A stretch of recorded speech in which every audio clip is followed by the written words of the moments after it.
बिस्मिल्लाहिर्रहमानिर्रहीम। आज हमने प्रैक्टिकल डिस्कस करना है। इसका टाइटल है to find out the percent composition of a mixture of two dyes using spectrophotometer. यानी मिक्सचर है, दो डाइस का मिक्सचर है। लेट्स सपोज हमारे पास एक है रोडामिन बी है और इसमें एक मिथाइलिन ब्लू है। इन दोनों का मिक्सचर है, ये मिक्सचर है। अब इसमें फाइंड आउट करना है कि परसेंटेज हर एक की कितनी है यूजिंग स्पेक्ट्रोफोटोमीटर। अच्छा, इससे पहले हमने एक किया था बियर-लिम्बर्ट लॉ के लिए, आपको एक डेटा दिया था फॉर वेरिफिकेशन ऑफ बियर-लिम्बर्ट लॉ।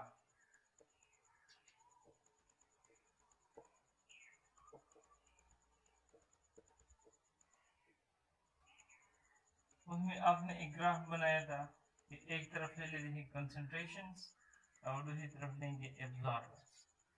इस तरह एक स्ट्रेट लाइन आप लोगों ने बनाया होगा और इसका स्ट्रेट लाइन इक्वेशन जो डेटा दिया गया था उस डेटा के मुताबिक उसका स्ट्रेट लाइन इक्वेशन ये है y is equal to 0.1356x।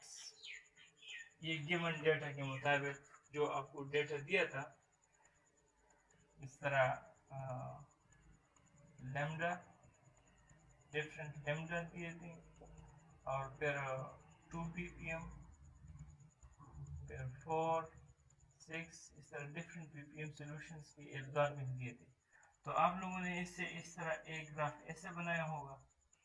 ये फॉर एग्जाम्पल 2 के लिए है, ये 4 के लिए, 6, 8, 10 एंड सो ऑन। और फिर इस लैम्डा मिक्स पर ये एब्जॉर्बेंस नोट किया था, वो 550 पर आता है। तो 2 का क्या एब्जॉर्बेंस है, एब्जॉर्बेंस 1, इस तरह 4 के लिए एब्जॉर्बेंस 2 एंड सो ऑन। फिर इससे यानी आपके पास दूसरा डेटा ये आ जाता है कि कंसंट्रेशंस वर्सेस एब्जॉर्बेंस 2, 4, 6, 8, 10 और इससे फिर ये ग्राफ बनाया। यहाँ तक आप लोग कर चुके हैं। तो इसी ग्राफ को यूज करते हैं, कैलिब्रेशन प्लॉट जिसको कहते हैं या वर्किंग कर्व कहते हैं, इसी को हमने यूज करना है टू फाइंड आउट द, यानी इसको फिर यूज कर सकते हैं to find out the concentration of an unknown solution. तो अननोन रोडामिन बी या कोई भी आप अननोन सॉल्यूशन ले लेते हैं और इसका एब्जॉर्बेंस नोट कर लेते हैं, जो भी एब्जॉर्बेंस आ जाए और उस एब्जॉर्बेंस को फिर ये इक्वेशन यूज करते हुए you can find out the concentration of unknown.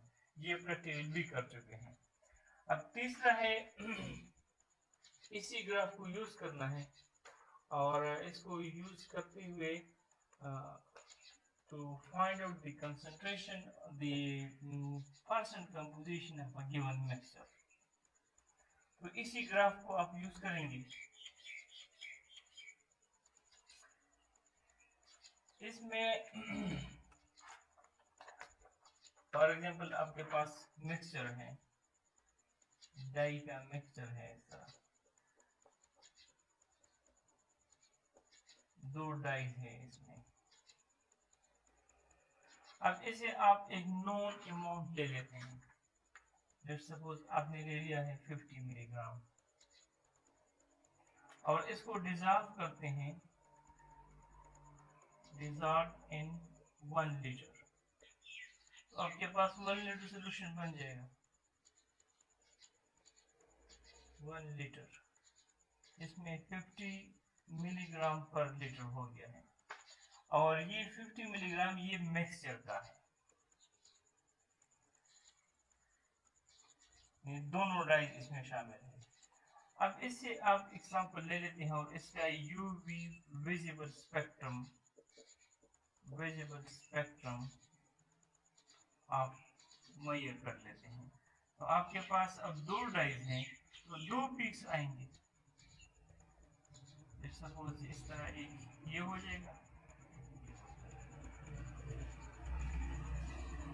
Let's suppose ये पहला वाला जो कि 550 पर है और दूसरा मिथाइलिन ब्लू ये 660 के करीब होगा, दो पीक्स हो जाएंगे। तो ये 550 पर जो पीक है वो तो पहले आप आइडेंटिफाई कर चुके हैं कि ये रोडामिन बी का है, यानी पहले आपको डेटा दिया गया था रोडामिन बी के लिए डिफरेंट कंसंट्रेशन का, तो उसे आप लोगों ने ये वेरीफाई कर दिया है कि lambda max of RHB that is RHB वो 550 है नैनोमीटर है। तो अब इस 550 पर आपने एब्जॉर्बेंस नोट कर ली है, ये absorbance this at 550 absorbance is rhodamine B और ये एब्जॉर्बेंस लेट्स सपोज ये है 2.73 है, 2.730 एब्जॉर्बेंस। तो अब लैम्डा मैक्स से ये पता चलता है कि ये रोडामिन बी की है और दूसरा 660 पर जो एब्जॉर्बेंस है ए बी वो मिथाइलिन ब्लू की है, वो जो भी है उसमें हम इंटरेस्टेड नहीं है क्योंकि उसको हमने यूज करना ही नहीं है, तो यूज तो यही करना है ना। तो अब इस एब्जॉर्बेंस को अगर हम यूज कर ले और आपने पहले जो इक्वेशन डिराइव किया है वो इक्वेशन जो अभी स्ट्रेट लाइन इक्वेशन आपको लिखवा दिया था कि y इज इक्वल टू 0.1356 और x, ये previous equation Beer Lambert law से आप लोगों ने डिराइव किया है।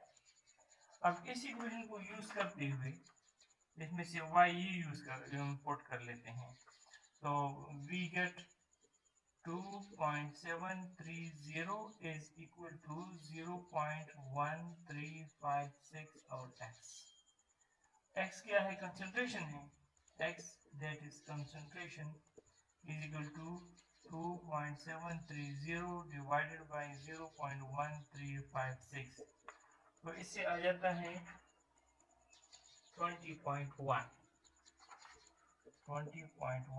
ppm। तो ये किस चीज की कंसंट्रेशन है, this is concentration of rhodamine B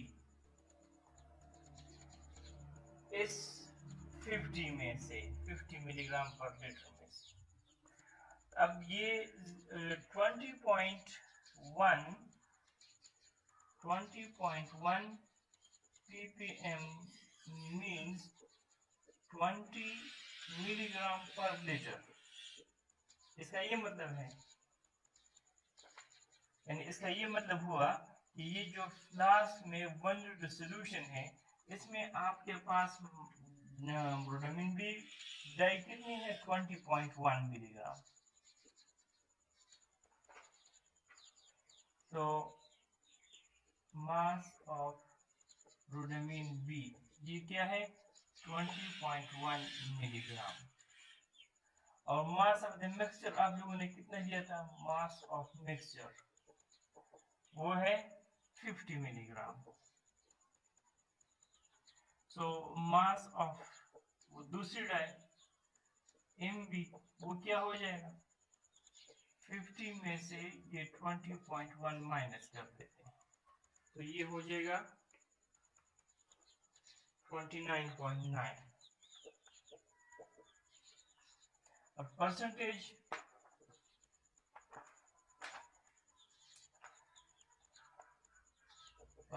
of rhodamine B वो क्या हो जाएगा कि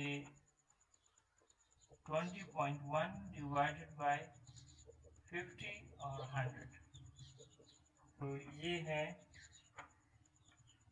40.2। इस तरह परसेंटेज ऑफ दूसरी डाई MB की वो क्या हो जाएगा, ये 29.9 डिवाइडेड बाय 50 और मल्टीप्लाई बाय 100 और ये हो जाएगा 59.8।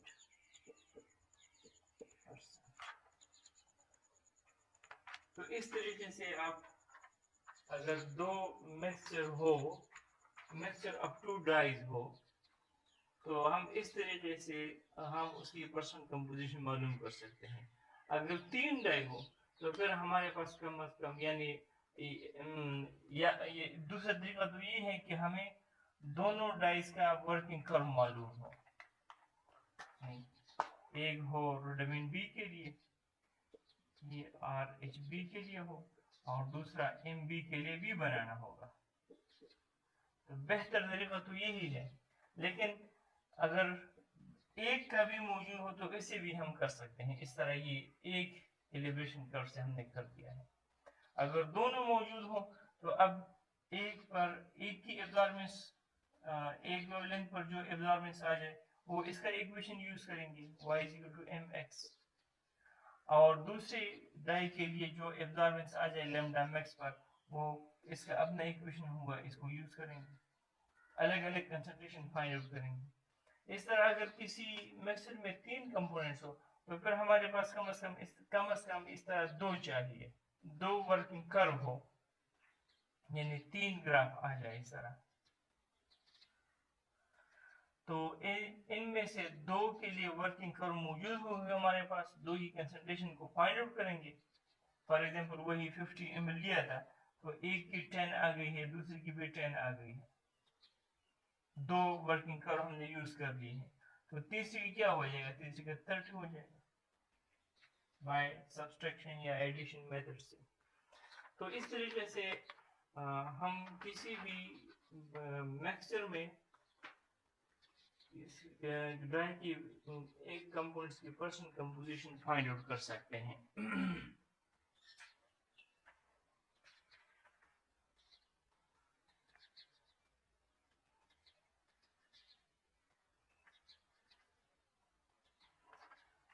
अच्छा, तो करना कैसे है procedure?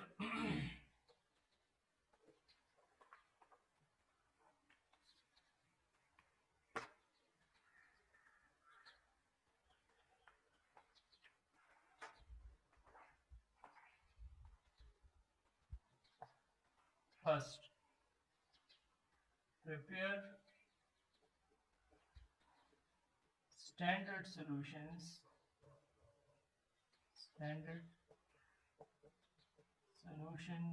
of one component of the mixture.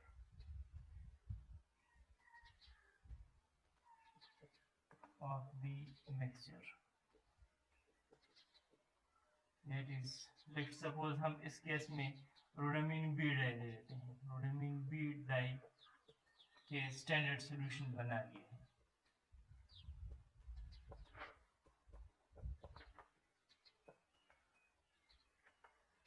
फिर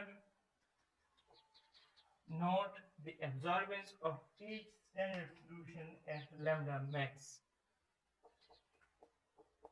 Note the absorbance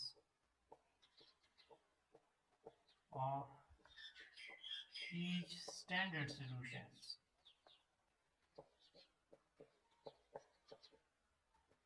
at lambda max using UV visible spectrophotometer.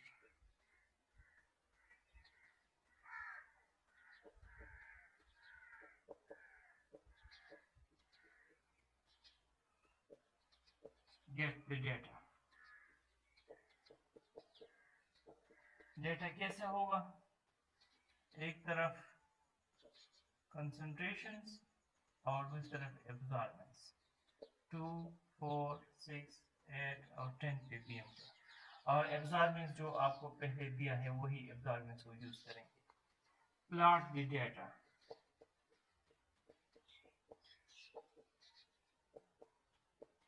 Get straight line and straight line equations.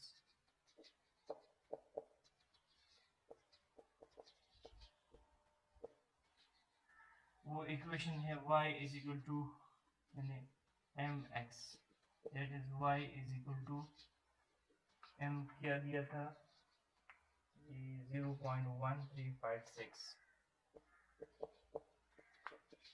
और x जो गिवन डाटा था उससे ये इक्वेशन आपके पास आ गया।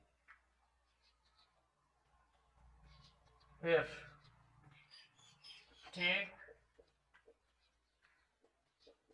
50 milligram of the mixture of the dye and dissolve in 1 liter distilled water.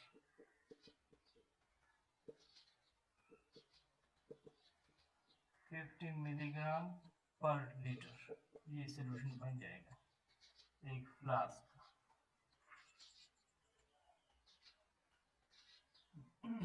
अब ये हो गया 50 ppm यानी दोनों मिक्सर का, लेकिन इसमें रोडामिन बी डाई कितनी है और दूसरी कितनी है ये हमें नहीं पता है। फिर क्या करना है, take a sample from solution of mixture of dyes and note its visible spectrum.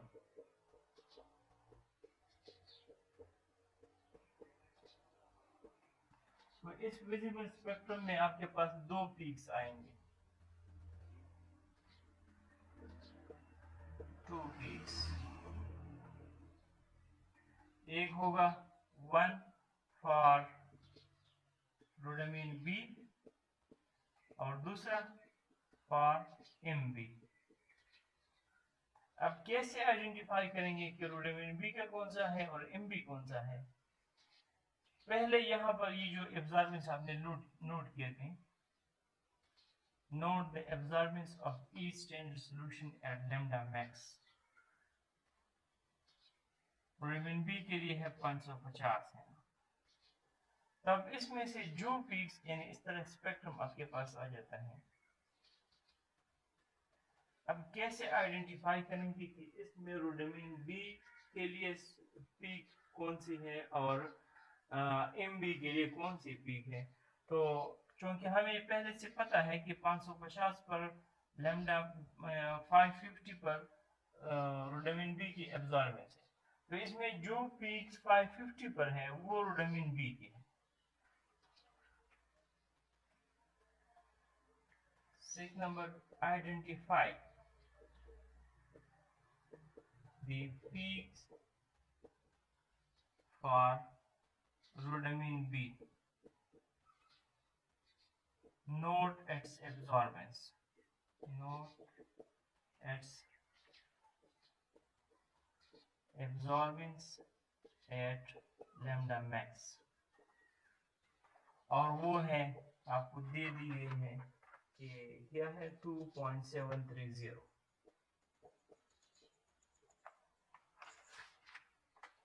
अब इस एब्जॉर्बेंस को यूज करते हुए और स्ट्रेट लाइन को, इस एब्जॉर्बेंस और स्ट्रेट लाइन को यूज करते हुए determine the concentration of the rhodamine B.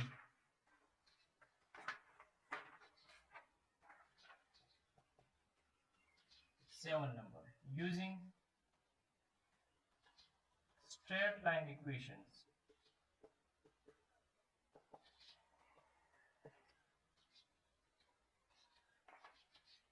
from straight line and absorbance at lambda max of RHB, determined determine the concentration of rodamin B। और वो जब हम कैलकुलेट करते हैं so it comes out to be 20.1 ppm। ये concentration इसकी आ जाती है। So it means this 20.1 ppm means that 20 milligram per liter, 20 milligram of the rhodamine B dye is present in the flask.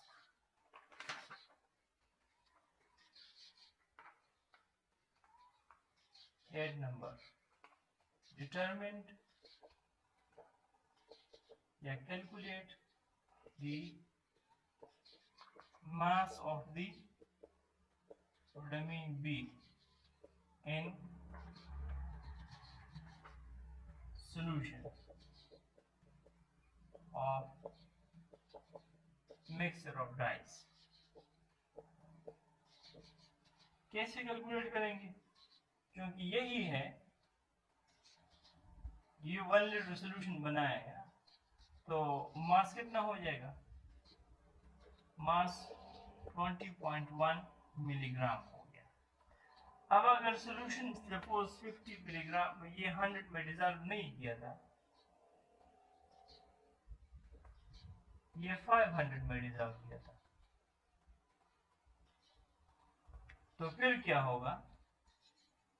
फिर मास क्या हो जाता है? देखिए, ये 20 ppm मीन्स 20 मिलीग्राम पर लीटर, 1000 ml में 20.1 ppm मिलीग्राम है। तो इस तरह 500 ml में कितना हो जाएगा? तो इसका हाफ हो जाएगा, 10।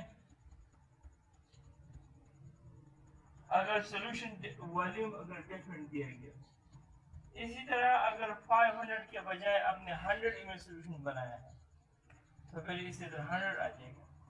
लेकिन सिंपलिसिटी के लिए लेट्स सपोज आपने बना लिया है 1 लीटर, तो इसमें फिर फर्दर कैलकुलेशन की जरूरत नहीं है। लेकिन अगर 1 लीटर नहीं बनाया है, तो ये जो आपके पास कंसंट्रेशन आ जाती है स्ट्रेट लाइन से, ये पर लीटर के हिसाब से आ जाती है। अब आपने कितना बनाया है, उसमें से फिर आपको फाइंड आउट करना होगा, क्योंकि ये 1 लीटर तो नहीं है ना। 1 लीटर में है 20 मिलीग्राम पर लीटर है, 1 लीटर में 20.1 मिलीग्राम है, तो 500 में कितना हो जाएगा? वो इसका हाफ हो जाएगा। इस तरह का 100 ml सोल्यूशन बनाया है, तो फिर अगर 1 लीटर में 20 है, तो 100 ml सोल्यूशन में इसका 10 टाइम्स कम हो जाएगा, 2 मिलीग्राम हो जाएगा, and so on. So determine the mass of the rhodamine B dye in the solution of the mixture of the dyes. इस केस में क्योंकि आपने 20 मिलीग्राम लिया था और उसको 1 लीटर में डिसॉल्व किया है, तो जो कंसंट्रेशन है वही उसकी मास भी है।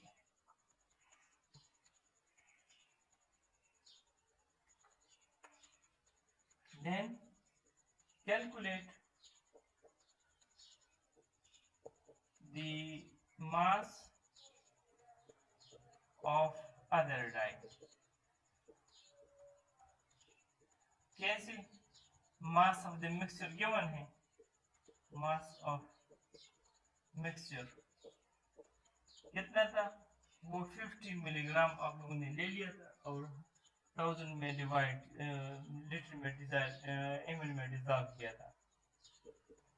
अब कंसंट्रेशन से हमने फाइंड आउट किया मास ऑफ रhodamine B, वो है 20.1 milligram.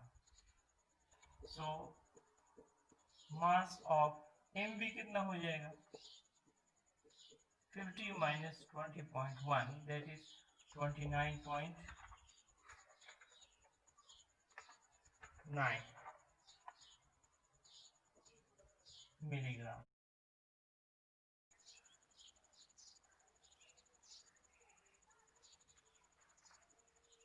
And finally, calculate the concentration, the percentage of each dye. कैसे? rhodamine B के लिए हो जाएगा 20.1 डिवाइडेड बाई 50 और मल्टीप्लाई बाई 100, तो ये है 40.2%। और इसी तरह MB के लिए 29.9 divided by 50 and multiply by 100, that is equal to 59.8%। तो तो इस तरह आप फाइंड आउट कर सकते हैं percent composition of the mixture of the two components.